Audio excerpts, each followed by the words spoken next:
História da Redenção, capítulo 30. A ressurreição de Cristo.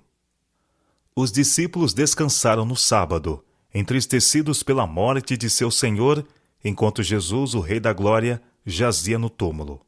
Aproximando-se a noite, soldados estacionaram-se para guardar o lugar de repouso do Salvador, enquanto anjos invisíveis pairavam sobre o local sagrado. A noite passou-se vagarosamente, e enquanto ainda era escuro, os anjos vigilantes sabiam que o tempo para o livramento do amado Filho de Deus, seu querido comandante, era quase vindo. Enquanto esperavam com a mais profunda emoção da hora de seu triunfo, um poderoso anjo veio voando rapidamente do céu. Seu rosto era como relâmpago e suas vestes brancas como a neve. Sua luz repelia as trevas por onde ele passava e fez com que os anjos maus, que triunfantemente reclamavam o corpo de Jesus, fugissem com terror de seu brilho e glória. Um dos da hoste angélica que testemunhara a cena da humilhação de Cristo e estivera a vigiar seu lugar de repouso, uniu-se ao anjo do céu e juntos desceram ao sepulcro. A terra tremeu e agitou-se quando se aproximaram, e houve um grande terremoto. O terror apoderou-se da guarda romana. Onde estava agora o seu poder para guardar o corpo de Jesus? Não pensaram em seu dever, ou que os discípulos o pudessem roubar. Resplandecendo-se em redor a luz dos anjos, mais brilhante do que o sol, a guarda romana caiu como morta ao chão. Um dos anjos lançou mão da grande pedra, rolou-a da porta do túmulo e sentou-se sobre ela. O outro entrou no túmulo e da cabeça de Jesus desatou o pano. Teu Pai te chama. Então o anjo do céu, com uma voz que fez a terra tremer, bradou: Filho de Deus, teu Pai te chama. Sai! A morte não mais poderia ter domínio sobre ele. Jesus ressurgiu dos mortos qual vencedor triunfante. Com temor solene, a hoste angélica contemplou a cena. E saindo Jesus do sepulcro, aqueles anjos resplandecentes prostraram-se em terra, em adoração, e saudaram-no com cânticos de vitória e triunfo. Anjos de Satanás haviam sido obrigados a fugir de diante da luz brilhante e penetrante dos anjos celestiais, e amargamente se queixaram ao seu rei de que a presa lhes houvesse sido violentamente tomada, e aquele a quem tanto odiavam havia ressuscitado dos mortos.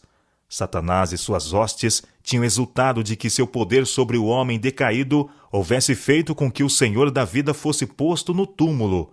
Mas curto foi o seu triunfo infernal, pois ao sair Jesus de sua prisão como um vencedor majestoso, Satanás soube que depois de algum tempo ele deveria morrer e seu reino passaria àquele a quem pertencia de direito. Lamentou e encolerizou-se de que, não obstante todos os seus esforços, Jesus não fora vencido, mas abrira um caminho de salvação para o homem. A quem quer que quisesse, nele andaria e se salvaria. Os anjos maus e seu comandante reuniram-se em conselho para considerarem como poderiam ainda trabalhar contra o governo de Deus. Satanás mandou seus servos irem aos principais dos sacerdotes e anciãos. Disse ele: Nós conseguimos enganá-los, cegando-lhes os olhos e endurecendo-lhes o coração contra Jesus. Fizemos-los crer que ele era um impostor. Aquela guarda romana levará a odiosa notícia de que Cristo ressuscitou. Nós levamos os sacerdotes e anciãos a odiar a Jesus e matá-lo. Agora mostrai-lhes que, se tornar conhecido que Cristo ressuscitou, eles serão apedrejados pelo povo por matarem um homem inocente. O relatório da guarda romana. Como o exército de anjos celestiais se afastasse do sepulcro e se desvanecesse a luz e glória, a guarda romana arriscou-se a levantar a cabeça e olhar em redor de si.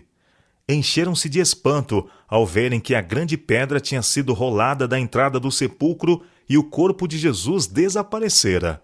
Foram apressadamente à cidade para fazerem saber aos sacerdotes e anciãos o que tinham visto. Ouvindo aqueles assassinos a maravilhosa notícia, sobreveio a palidez a todos os rostos. Foram tomados de terror ao pensamento do que haviam feito. Se a notícia era exata, eles estavam perdidos. Por algum tempo ficaram sentados em silêncio, olhando uns para os outros, não sabendo o que fazer ou dizer. Aceitar a notícia seria condenar-se. Foram à parte para se consultarem quanto ao que deveria fazer-se. Raciocinaram que, se a notícia trazida pela guarda circulasse entre o povo, aqueles que mataram a Cristo seriam mortos como seus assassinos. Resolveu-se assalariar os soldados para conservar o assunto em segredo. Os sacerdotes e anciãos lhes ofereceram grande soma de dinheiro para que dissessem: vieram de noite os discípulos dele e o roubaram enquanto dormíamos. E quando a guarda indagou o que seria feito com eles por dormirem em seu posto, os oficiais judeus prometeram persuadir o governador e conseguir a segurança deles. Por amor ao dinheiro, a guarda romana vendeu sua honra. E concordou em seguir o conselho de sacerdotes e anciãos. Os primeiros frutos da redenção. Quando Jesus estava suspenso na cruz, clamou: está consumado.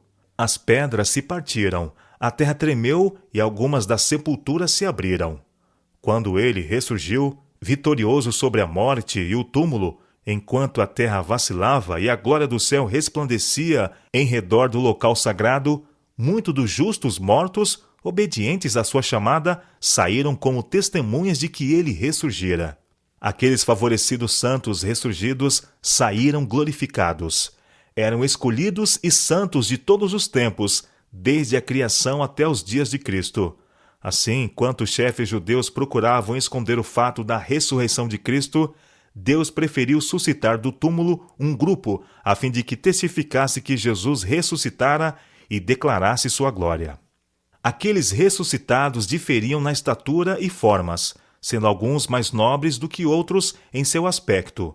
Fui informada de que os habitantes da terra têm estado a degenerar-se, a perder sua força e beleza. Satanás tem o poder da enfermidade e da morte, e em cada era os efeitos da maldição têm sido mais visíveis, e o poder de Satanás mais claramente visto. Os que viveram nos dias de Noé e Abraão pareciam-se com os anjos na forma, beleza e força. Mas cada geração subsequente tem estado a ficar mais fraca e mais sujeita à moléstia, e sua vida tem sido de mais curta duração. Satanás tem estado a aprender como prejudicar e enfraquecer a raça. Aqueles que saíram após a ressurreição de Jesus apareceram a muitos, contando-lhes que o sacrifício pelo homem estava completo, e que Jesus, a quem os judeus crucificaram, ressuscitaram dos mortos, e em prova de suas palavras declaravam: ressuscitamos com ele. Davam testemunho de que fora pelo seu grande poder que tinham sido chamados de suas sepulturas. Apesar dos boatos mentirosos que circularam, a ressurreição de Cristo não pôde ser escondida por Satanás, seus anjos ou pelos principais dos sacerdotes, pois aquele grupo santo, retirado de seus túmulos, espalhou a maravilhosa e alegre nova. Jesus também se mostrou aos discípulos tristes e com o coração despedaçado, afugentando-lhes os temores e dando-lhes gozo e alegria. As mulheres no sepulcro. Cedo, na manhã do primeiro dia da semana, antes que fosse claro, santas mulheres vieram ao sepulcro, trazendo suaves especiarias para ungir o corpo de Jesus. Notaram que a pedra pesada tinha sido rolada da entrada do sepulcro, e o corpo de Jesus não estava ali. Desfaleceu-lhes o coração, e temeram que os seus inimigos houvessem levado o corpo. Subitamente viram 2 anjos com vestes brancas, com rosto brilhante e resplandecente. Esses seres celestiais compreenderam a intenção das mulheres e imediatamente lhes disseram que Jesus ali não estava, que tinha ressuscitado, mas que podiam ver o lugar onde jazera.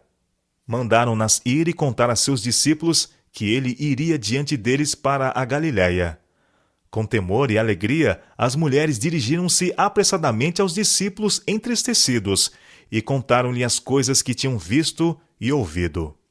Os discípulos não puderam crer que Jesus houvesse ressuscitado, mas, com as mulheres que tinham levado a notícia, correram apressadamente ao sepulcro. Verificando que Jesus ali não se achava, viram suas roupas de linho, mas não puderam crer nas boas novas de que havia ressuscitado dentre os mortos. Voltaram para casa, maravilhando-se com o que tinham visto, e também com a notícia a eles levada pelas mulheres. Maria, porém, preferiu demorar-se em redor do sepulcro, pensando no que tinha visto, e angustiada com o pensamento que pudesse ter sido enganada. Pressentia que novas provações a esperavam. Sua dor se renovou, e ela irrompeu em amargo pranto. Abaixou-se para olhar de novo dentro do sepulcro, e viu 2 anjos vestidos de branco. Um estava assentado no lugar em que estivera a cabeça de Jesus, e o outro onde estiveram os pés. Falaram a ela com ternura, e perguntaram-lhe por que chorava. Ela respondeu: porque levaram o meu Senhor, e não sei onde o puseram. Não me detenhas. Ao voltar-se do sepulcro, viu Jesus, perto, em pé, mas não o reconheceu. Ele falou-lhe ternamente, indagando a causa de sua tristeza e perguntando a quem ela procurava. Supondo que fosse o hortelão, rogou-lhe que, se ele tinha levado o seu senhor, lhe dissesse onde o havia posto, para que pudesse levá-lo. Jesus falou-lhe com sua própria voz celestial, dizendo: Maria. Ela estava familiarizada com as inflexões daquela voz querida, e prontamente respondeu: Mestre! E em sua alegria ia abraçá-lo. Jesus, porém, disse: Não me detenhas, porque ainda não subi para meu Pai. Mas vai ter com os meus irmãos, e dize-lhes: Subo para meu Pai e vosso Pai, para meu Deus e vosso Deus. Alegremente ela se dirigiu à pressa aos discípulos com as boas novas. Jesus rapidamente ascendeu a seu Pai, para ouvir de seus lábios que aceitara o sacrifício e para receber todo o poder no céu e na terra. Anjos, assemelhando-se a uma nuvem, rodearam o Filho de Deus e ordenaram que as portas eternas se levantassem para que o Rei da Glória entrasse. Vi que enquanto Jesus estava com aquele brilhante exército celestial na presença de Deus e cercado de glória, não se esquecera dos discípulos sobre a terra, mas de seu Pai recebeu poder, a fim de que pudesse voltar e comunicá-lo a eles. No mesmo dia ele voltou e mostrou-se a seus discípulos. Permitiu-lhes então que lhe tocassem, pois tinha ascendido ao Pai e recebera poder. O duvidoso Tomé. Nesta ocasião, Tomé não estava presente. Ele não quis aceitar humildemente a notícia dos discípulos, mas firmemente e com confiança em si próprio, afirmou que não creria, a menos que pusesse os dedos nos sinais dos cravos e a mão no lado em que a lança cruel fora arremessada. Nisto mostrou uma falta de confiança em seus irmãos.